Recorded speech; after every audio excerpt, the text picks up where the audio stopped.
每一年举办拢吸引真侪民众来参与的生态宠物展，今年伫1月22号连续4天盛大来登场。这届参与的厂商数量突破过去，提供了各种优惠又搁好用的商品，要互毛小孩的食衣住行拢会使伫遮来完成。同时配合防疫政策，这届主办单位也严格来执行实名制甲酒精消毒等措施，甚至要求馆内的人数袂使超过500人，就是希望提供民众一个安心购买的环境。防疫的部分，我们这次会非常严格执行那个实名制的部分，那包含到厂商跟装潢公司还有主办单位，我们都有严格执行实名制，就会先填表单。那再来就是人流的管控部分，因为这个场内可以同时容纳到4000人，可是我们有做人流的管控，所以同时我们只会让它达到500人的部分，就是有剩下的民众，我们就会等到人流就是有低于500，我们才会让人再继续进来。那除了这个严格的防疫之外，我们本次还增加了非常多的厂商。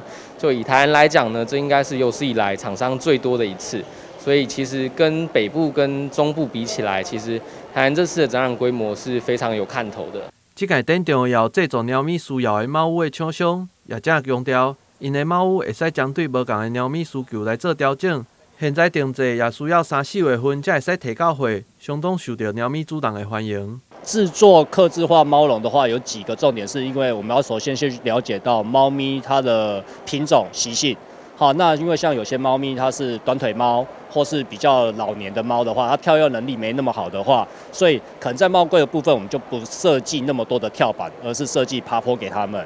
那有一些像米克斯啊，像我们自己养的米克斯，它们的野性比较大，跳跃能力比较好的话，我们就可以设置多一点的跳板。那当然也有些客人，现在的猫咪我们都有一些肥猫啊，营养成分很好的，那就会尽量说在猫笼里面的动线，这里面的配置就不要太多，不要去影响它的动线这样子。所以在每一个猫柜制作之前，我们都会先询问客人他的猫咪的品种、习性，甚至是它是几只猫的家庭，然后去帮他安排它内部的一个配置和空间的状况这样子。除了各种宠物相关的用品以外，位伫东区的精品猫咪旅馆的业者也首度来参加宠物展。因也是现场唯一的宠物旅馆的业者，为了这届的宠物展，因也特别推出了丰富的优惠，要互家长想要出门的时阵，互家长的猫咪有优质的选择。我们其实是木猫精品宠物旅馆第一次来参加，就是台南成大的宠物展。那我们也是全场唯一一家是住宿旅馆的部分，因为其实大家都是卖一些猫砂用品的部分，那我们是唯一一个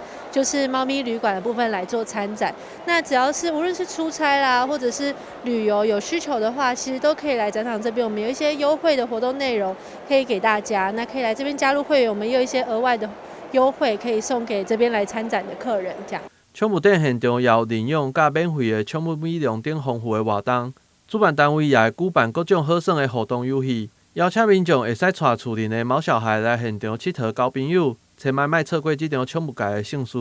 但新闻郭博弈采访报道。